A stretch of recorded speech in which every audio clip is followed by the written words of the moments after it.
Okay, everyone. Welcome to Malware Freak Show 2. So here's the agenda for you. We're not going to really walk through each bullet by bullet, but just one thing to note is that this is a continuation from a talk that we did last year at Defcon 17, and we wanted to dig a lot deeper and expand it into some various different classes of malware, but also show you some new things that are going on in the world of malware development. So we're going to spend a lot of our time during this presentation during the sample analysis. So just keep in mind, so there's going to be a lot of demos. We have 4 demos for you this year. So a little bit about us. I'm Nick Percoco. I'm the Senior Vice President and Head of Spider Labs at TrustWave. I have around 15 years experience in information security. I built and lead the Spider Labs team at TrustWave.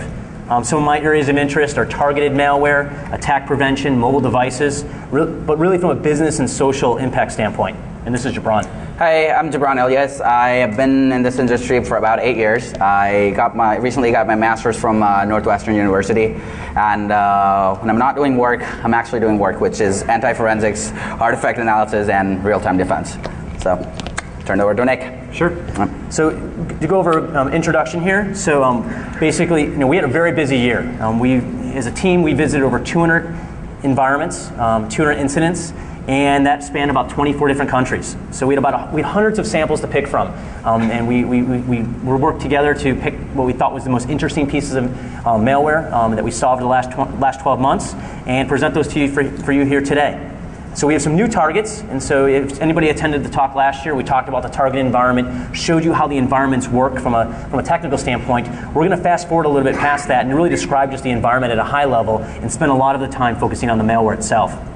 With the new targets we have are a sports bar in Miami, an online adult toy store, international VoIP provider, and a U.S. defense contractor. So one thing to note that we realized during the preparation for this talk is that malware developers were very busy over the last 12 months updating and making enhancements and making changes to the malware that they had been developing. Really, it's many improvements they made to avoid mistakes, and we're going to go into those in a lot of detail in this presentation. But we were really chatting and thought maybe they saw our freak show last year because we pointed out some flaws, and they seem to have improved them over the last year. So what is a malware freak show? Basically, the bottom line question sort of answered there, but basically, we have access to breached environments. Now, these are actual environments that were confirmed breaches.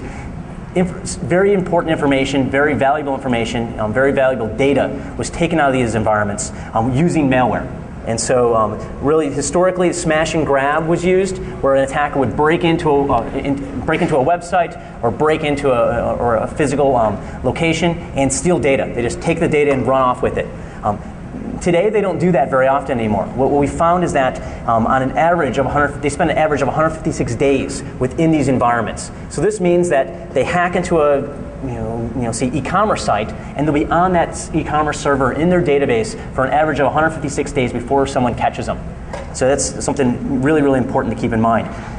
Also, when they're in that system, they have a lot of time to explore. And so they run into business systems that are not the run-of-the-mill systems, maybe they're custom developed, and they have a lot of time to develop their malware and craft them to target those specific environments.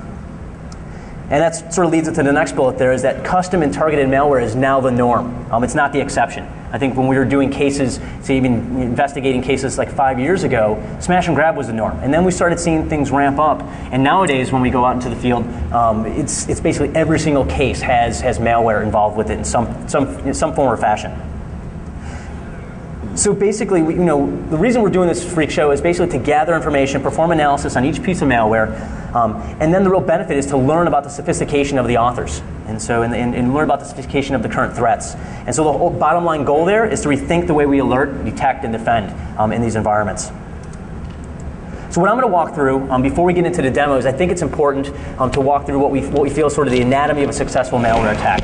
Now what we did is we took a look at the malware that we saw that was successful in the last 24 months and sort of came up with sort of a blueprint. Like if you were to sit down and decide I'm going to write a piece of malware and I want it to be successful, not just make a lot of noise and crash things and a lot of bells and whistles goes off, but you want to have something that's a targeted, custom piece of malware that's going to be highly successful in getting data out of an environment. We put together sort of the steps here that we thought were what the malware authors were actually using. So we're going to go through each of these steps here. So step one, we have the authors have to identify a target. And so you're not just going to sit down and write a piece of malware with no target in mind. And so there's a lot of information out there. There's intellectual property, there's bank account information, there's PII information, there's HIPAA information. There's a lot of information out there that attackers could focus on. But in the real world, or in anything, the end goal is for someone to get money, right? You're not just going to write a piece of malware and unleash it. You may, but a lot of the cyber criminals and the organized crime groups want the cash. They want to get cash in the end. So the two big focuses that we see is credit card data. That's one piece of data they're looking for, and then also ATM and debit card data. Now, in the credit card data world, the data exists in clear text in many locations and environments.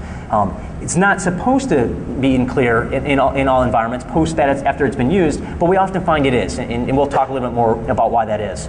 But basically, the cache itself, you sort of see this chain that's on the screen there. That's sort of what I sort of call the malware food chain. And basically, the cache is at the end, right? So when you have track data, which is the data that's stored on the back of your credit card, when you have that data in your possession, you can go and clone a card. You then can go and commit some sort of fraud, right? You go to a store, you buy a plasma TV. You now have a plasma TV in your hands that you bought with a stolen credit card. But then you could either use that for your own use, but in most cases they want to get cash. So then they have to go and sell those goods to somebody else to collect the cash. In the ATM and debit card world, the data looks very, very similar. There's pins that are associated with ATM cards, but the data itself is basically identical. But the cache is much closer to the criminals.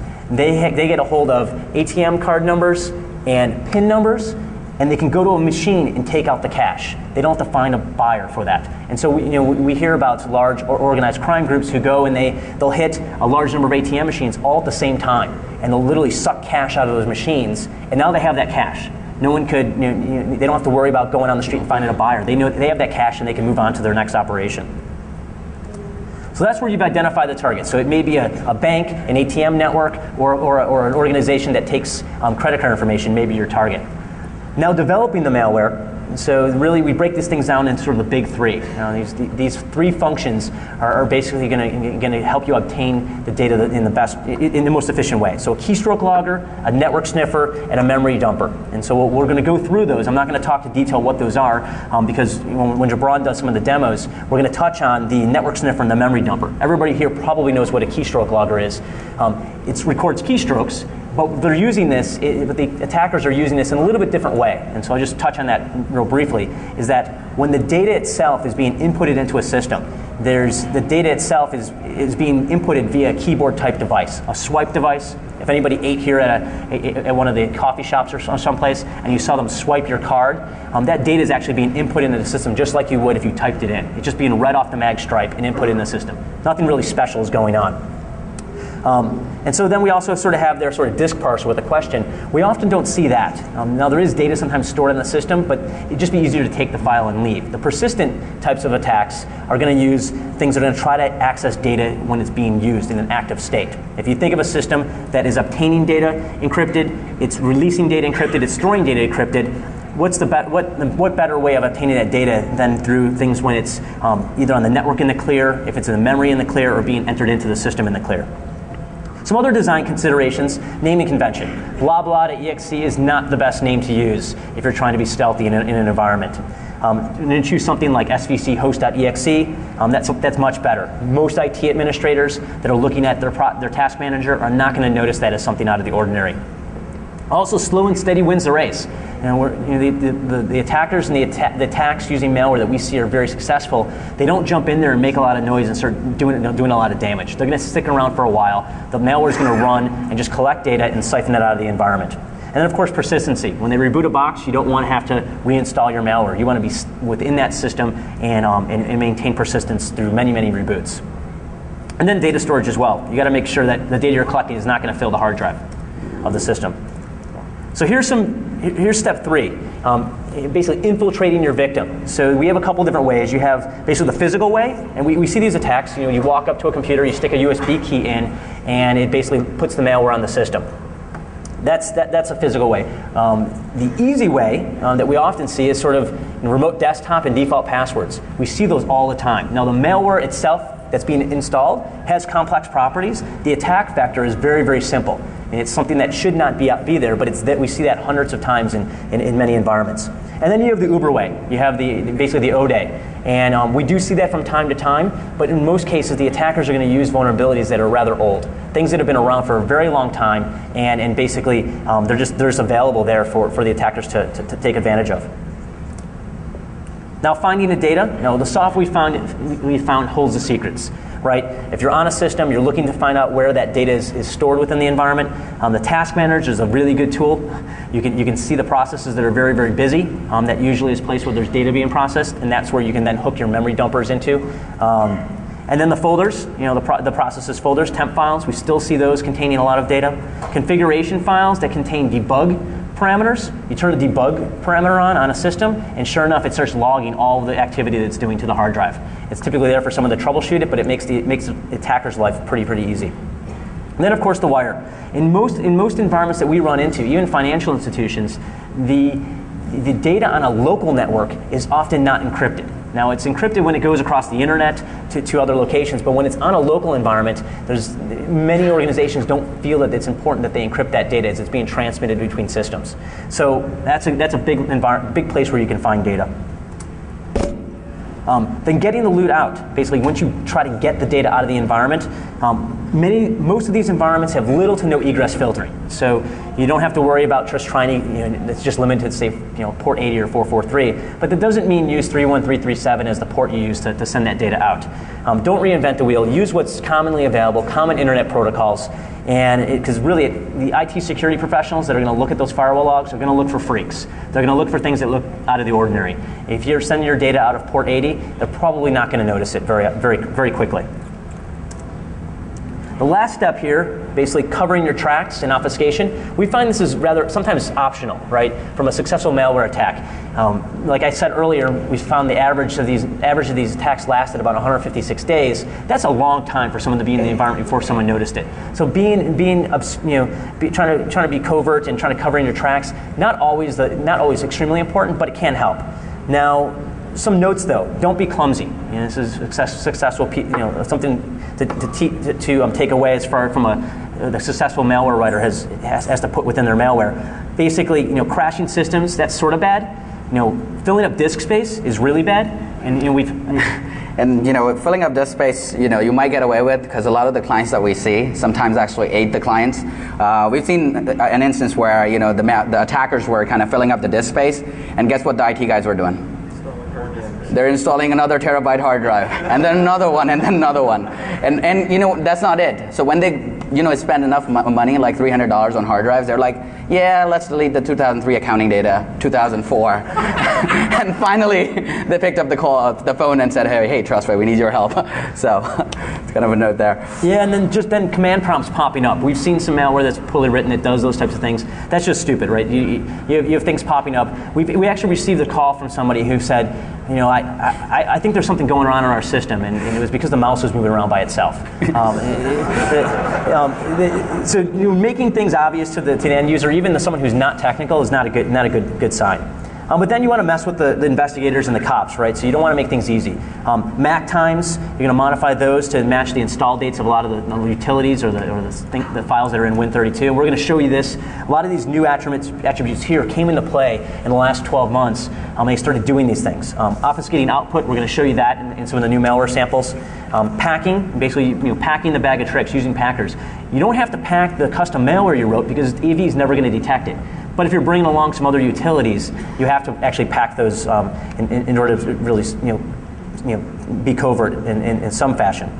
Basically automating but randomizing events, and we're going to show you some things that are going on in some of the latest pieces of malware. But most of the malware writers today are basically lazy, right? So they're going to install this malware and they don't want to keep coming back. And so they want to watch a website or watch an FTP directory and just collect the data as it flows in after they've installed this malware in many environments.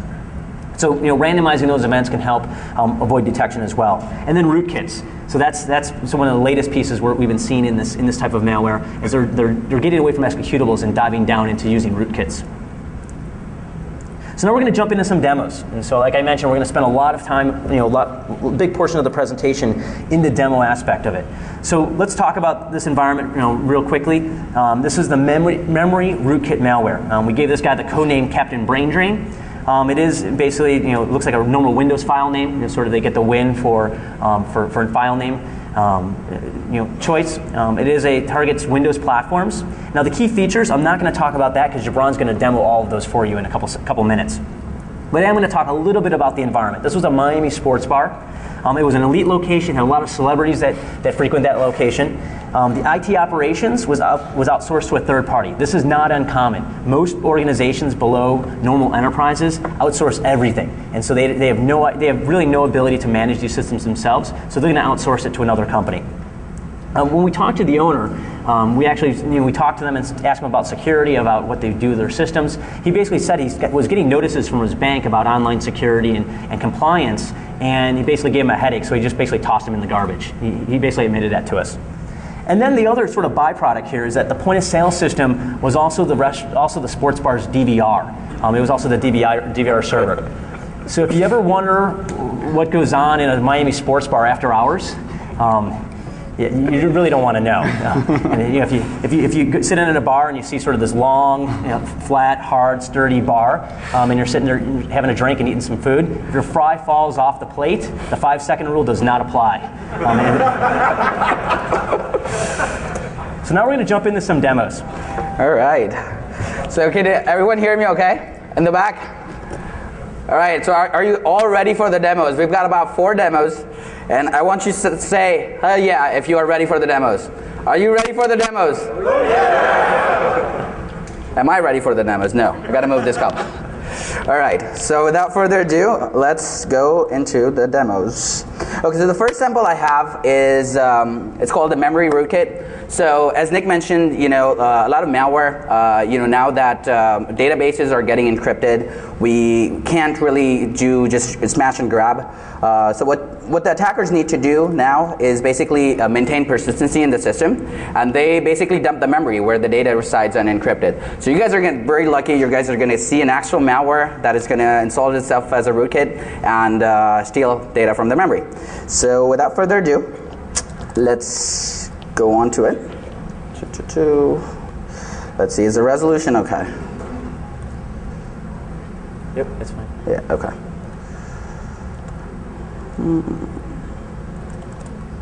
Okay, so I'm going to go to the folder that has the memory rootkit malware.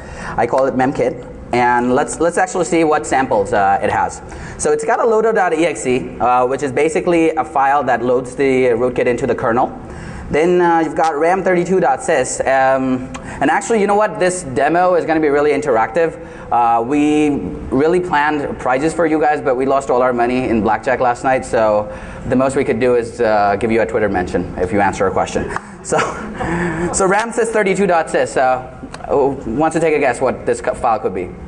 This is actually the actual rootkit that gets installed, and searcher.dll that has the track data expressions and whatnot to enable to search the data on the hard disk. So let's actually see what loader.exe is all about. So I'm just going to run a strings command on loader.exe, and I'm going to show you what it has. So as you can see, the usage of this, attackers, they program really neatly too. So they have like a whole usage area in the program. I is to install the system driver.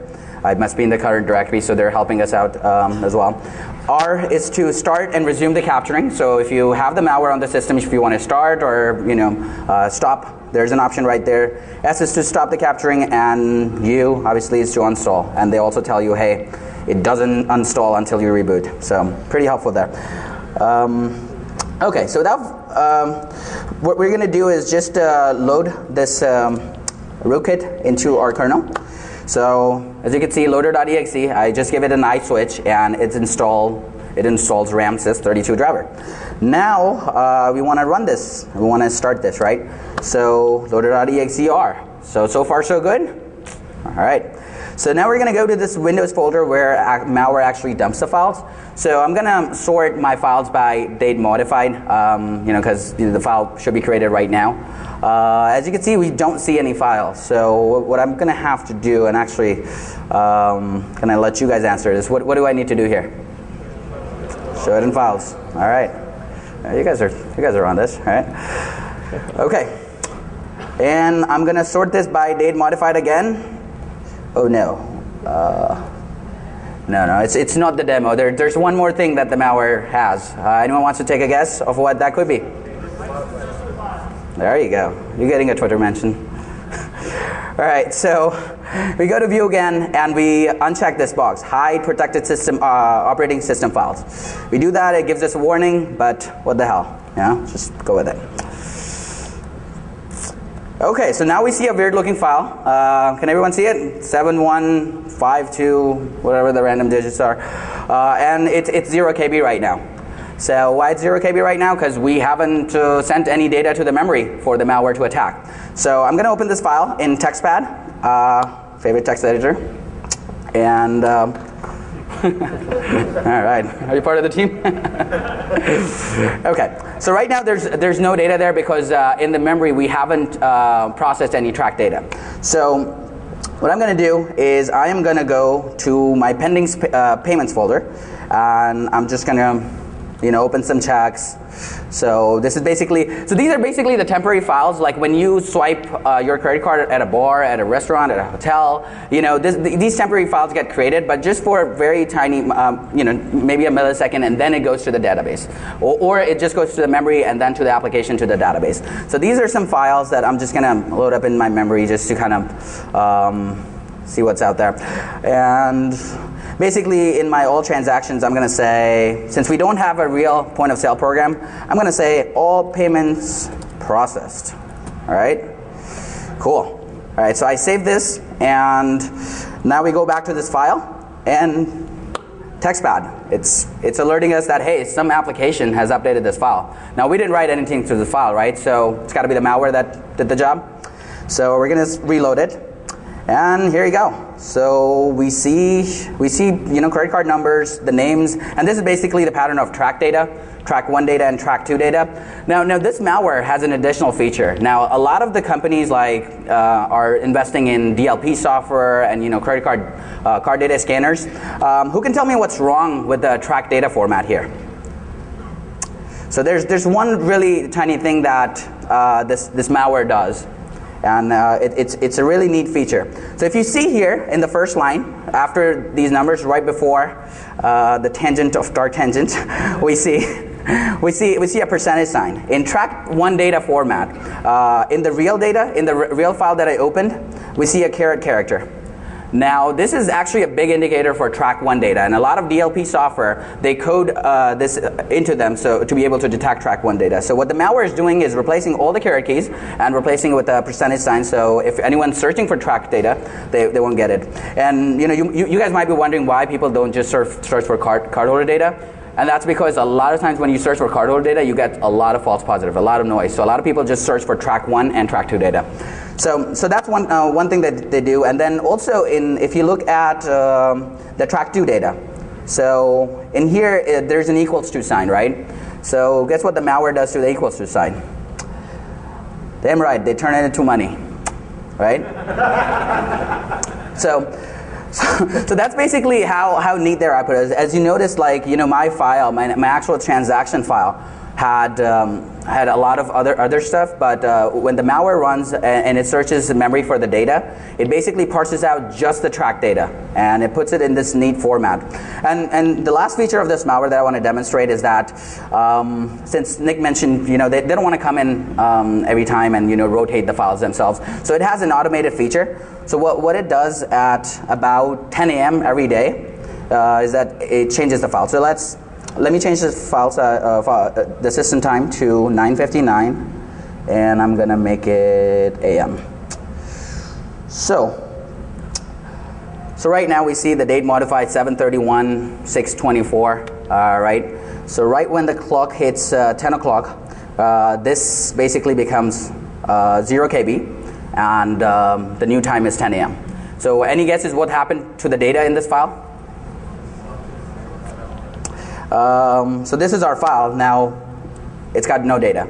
So what happened was this malware actually rotated the file, and it created a new file with today's date. So it says S 2010 731, and this is the file that has all the data. So if I just do word wrap, you'll see the exact same data that you did in that file. So that's basically it for the memory dumper malware, and we're gonna move on to the next malware now.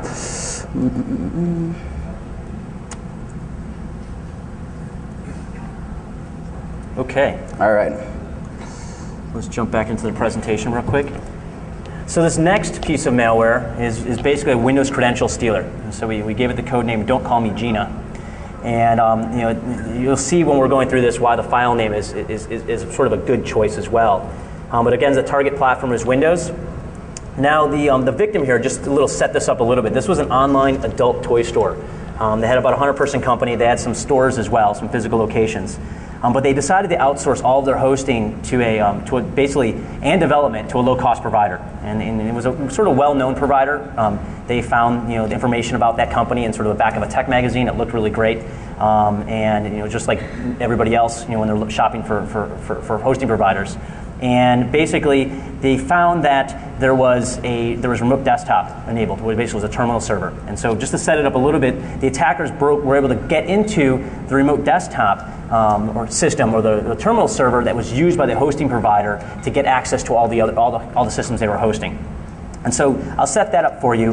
And then one other piece is that at the end result, the attackers were able to then modify the adult online books on toy stores website so that it would query the database when you called a certain page, and it would dump all the latest transactions into a web page for them to then go and download.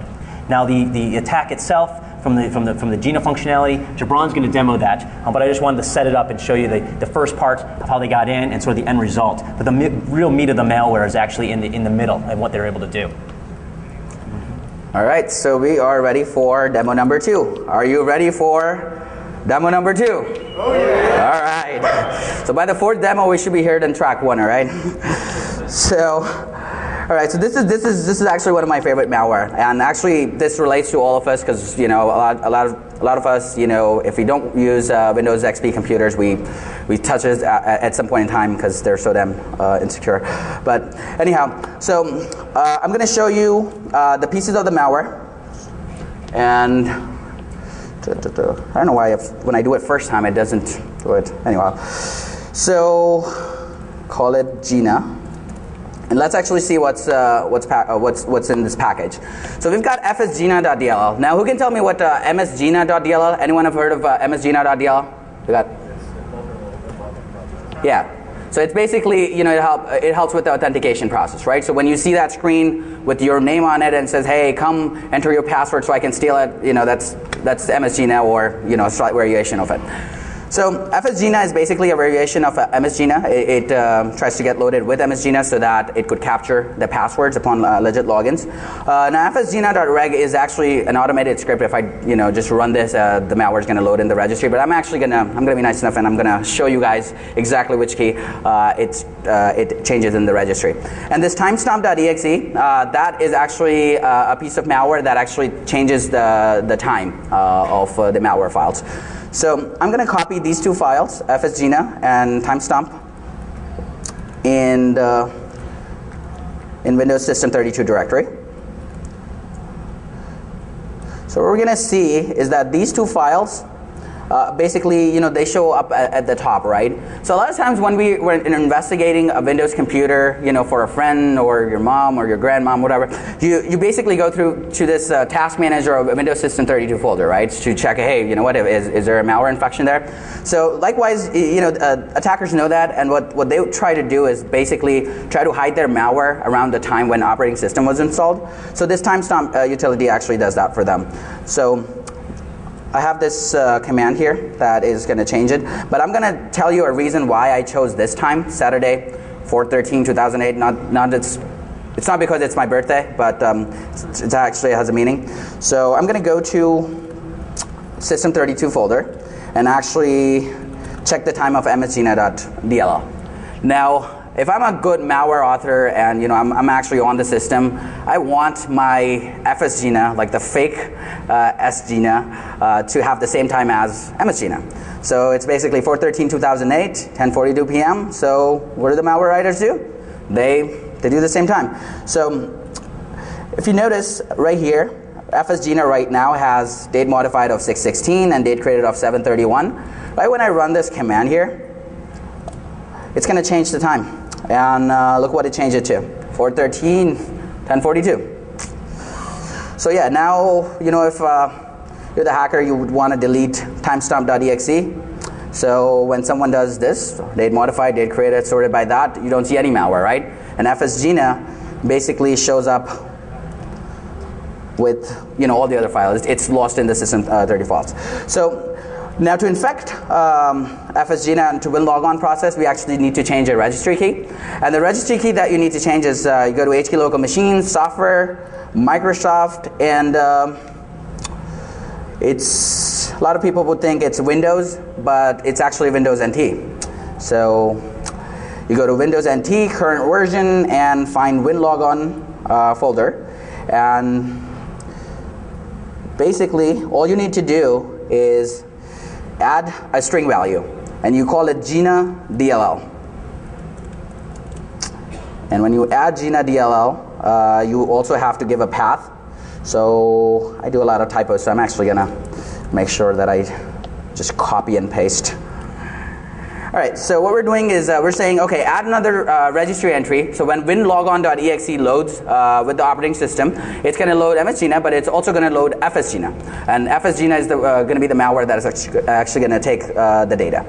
So now that it's here, I'm going to reboot the computer. And we are going to log on to the system to see if it actually works. Yeah, so while it's rebooting, I guess it's going to take a couple seconds for it to reboot. It really sort of raised the question about sort of third parties, right? We see a lot of environments, especially organizations who don't have the ability to manage their own systems, putting a lot of trust in third parties. And we see a lot of those third parties letting people sort of astray. I mean, they say that they're supporting the systems correctly. They say they're securing the systems, but they're actually not. And so when we see these environments, really the organization was compromised because a third party left their perimeter really laxed. And so I think it should be coming up soon. But basically that's the main takeaway from this piece of the demonstration is that once that file is on the system, it not only left that one organization exposed, but all of the clients that were accessed through that terminal server also were exposed as well. Right, and remote desktop, I know when it came out, everyone jumped on it, and still now, we see a lot of the environments that say, okay, yeah, it's remote desktop, but it's secure. It's encrypted session. But just to get to remote desktop, if you're running remote desktop on port 3389, your chances of getting pwned are really high, because what the attackers do these days, they're looking for remote entry points, right? They're looking for low-hanging fruit. So if they get remote desktop, VNC, PC anywhere, yeah, believe it or not, a lot of people still use it, and so they basically write cracking programs for remote desktop, and once they get into one, it's their way then. So what I'm going to try to do now is try to log on with fake credentials. I'm going to say, hey, Defcon, blah blah blah, and just try to log on. But just to kind of show you that all the fake logins, the malware is not going to care about. So we log in with the correct credentials, and when we go to Windows System 32 folder, what I'm going to show you is that there's going to be a file, and the file is going to be just plain text file, and we'll see how clearly we can see the username and passwords. So we go Windows System 32. All right, so you see, on 731, it created a new file, users.dat. So let's double click it and see what it has. There you go. So all it has is my machine name, then it has TW, that was the username, and the password.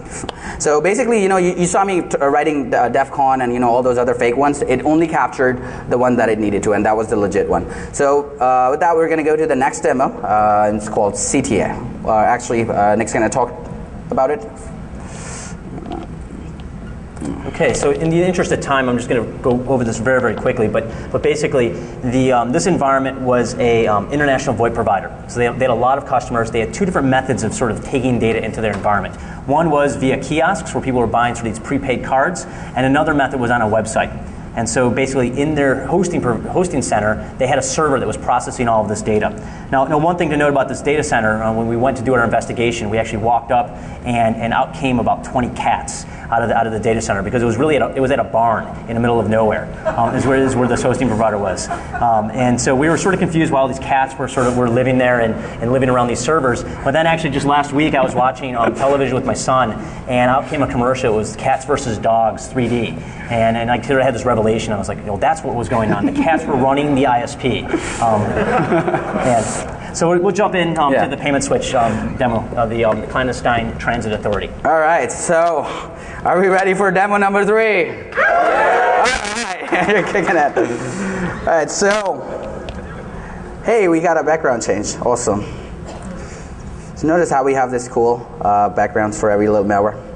Stuff. Okay, so we will go. This time it's perfect. So I'm going to go to the directory that has pieces of malware. I know we are running short time. Malware freak show, sniffer. Okay, so you see hider.sys. Now, if you learn from the past, hider.sys is a rootkit. System32 DLL that has the configuration settings. Win32 is one of the special programs that you'll see. WinSurf32 is actually the controller.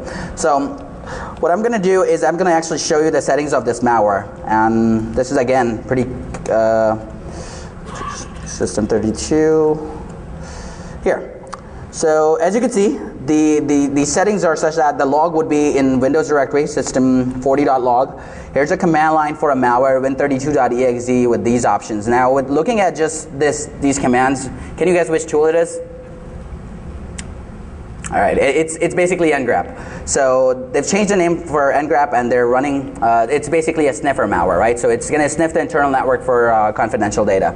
Now this password, don't know yet, but hostname hacksters. We had to change a little just for this demo. But hacksters.spider.com. There it has a username and password, and off you go. So let me clear the screen and actually run the malware. So nothing happened. The malware runs pretty silently. What I want to show you here is that if you check the task manager, you're actually not going to see it. And last year, I know someone asked me the question, if you don't see it in Task Manager, would you see it in SysInternal's Process Explorer? The answer is no. This piece of malware, you won't even see it, because what all this malware is doing is loading the rootkit and actually starting it right. So I'm actually going to show you the file that it is supposed to store data in. And here you go, system40.log file. Right now, again, there's no data because we haven't done any network transactions of cardholder data. So I am going to go to my fake point of sale application and communicate on port 5500. So I'm going to go to this payments folder. It's going to ask me, what's your username and password? There, I'm a legit user. So I'm going to just browse to certain checks, temporary checks, and let's basically see what's out here. So Dark Tangent, he's got his card stolen again. This poor guy, Colin Shepard, he's got his card stolen. And this guy doesn't need cards because he has a lot of cash. And yeah, so, again, these attackers are freaking killing it, right? So we go to this file, and as you see, our file is updated. So when we see the output, we see that this is basically ngrep output. So if you use ngrep hour, you see basically the interface name, the poor min's regular expression for track data, and the IPs that it was communicating to. So now that file is there, what the attackers do to actually get the data. Now in the previous malware, what you guys saw that the attackers still had to come into the system to actually take out the data. Now this is one better. And we'll see how. So I'm going to change the system time because the malware writers. That's one of the shortcomings of this malware. Actually, they basically transferred the data at around the same time every day. All right, so 59, and I'm going to give you 10 seconds to kind of pray for the demo to work. So So this is our FTP root directory. This is where the malware should dump data. And this is actually, we're running a local FTP server on the local machine. So it's 1 o'clock. Let's see, 1, 2, 3, 4, 5, 6. Oh. AM. The demo is not there. It's AM.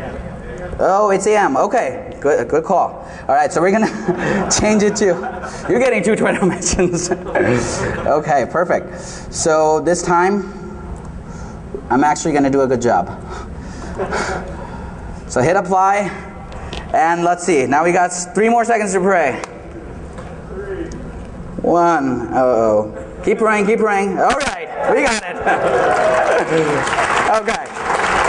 Now there's this one last feature that I want to show you. Now if I try to extract these files, so this is what the attackers get, right? So I try to extract it here. Oh, there's a password. Now remember we had this one config file a long time ago? Strings.exe, and I'm gonna just, there we go. So we had this weird looking password. It looks like someone from UK, but we're Piccadilly, and we try this, and boom, it works. And this is basically the same file, the system40 file that we had over there. So that's about it for the sniffer malware. Now the last piece of malware is the most awesome, so you better stick around for that. And Nick's going to tell you about the background, but that is going to be super. It's called Dwight's Duper. So, all right. Okay, so we have a couple of minutes. I think we have like 6 minutes, so right, we're gonna go through this. So basically, to really set this up, this is a client-side PDF attack. Now, the difference between this environment and the previous 3 environments, the security posture in the previous three environments was basically horrible. This environment is a U.S. defense contractor. They have a very high level of security. They had nothing allowed inbound. The only thing that was allowed outbound was port 80 and 443, and everybody had email access. And so to really set this up, the employees at this organization received an email that had an attachment, and everything else sort of went from there. Now, we couldn't really use U.S. defense contractors' details and things like that in this demonstration, so we chose a different company. So let's go to the demo now. All right. Last one. Are we ready for demo number 4? All right. So, okay. So basically, yeah, so we couldn't choose a defense contractor, so this is the company that we chose. And again, so this is basically Jim Halpert's desktop, right? So who likes Dwight? All right. You guys are going to love it then. All right, so this is basically Jim's mailbox, and basically, he's got emails from his company mates, right? So first emails from Michael, Scott, he finally got the lost ending. Then we've got a weird one here from Kelly Kapoor, and that's 194 KB. And that says, continuing from lunch conversation. All right, so let's see what it's about. Oh, that's the pages full of rants again, all right? And this last one, and a lot of us get these announcements, right? HR announcements, and we, without thinking twice about it, we just, click on. And this looks pretty real. It has a disclaimer. It says that it's going to be released at 9 o'clock. So, before running this PDF file, I'm actually going to show you the temp folder that it actually has. So if you go to this temp folder, what you're going to see, what actually happens behind the scenes when we run this PDF file. So here we go. It's an announcement. Jim Halpert opens up his PDF. The PDF closes for a second, and it opens up again. And now the file name is changed. And as you can see, Dwight Schrute has finally been awarded the official position of Assistant Regional Manager. But Jim has been pawned, right? So as you can see, there's a folder called Goldmine, and there's a RAR file. RAR files are usually sent out. So let's see what's in the Goldmine folder. Bank account details, bank statements, client lists and commissions. Oh, if Dwight's looking at it, Dwight prank logs. And with that, it's got Firefox passwords, IE passwords, and just about everything else. And guess where it comes from? It's basically what the attack is doing. It's basically taking all the files from the My Documents folder. It's RARing the folder into Goldmine and sending it out. And this is basically, the FTP server again. This is where it sends out. And again, there's there is a password on the FTP server. And so Dwight gets his data, and he basically has all of Jib's information. So guess who's going to win the sales prize this year? Dwight Schrute. All right, and that's about it for our demo. This was our fourth demo, and thankfully all of them worked.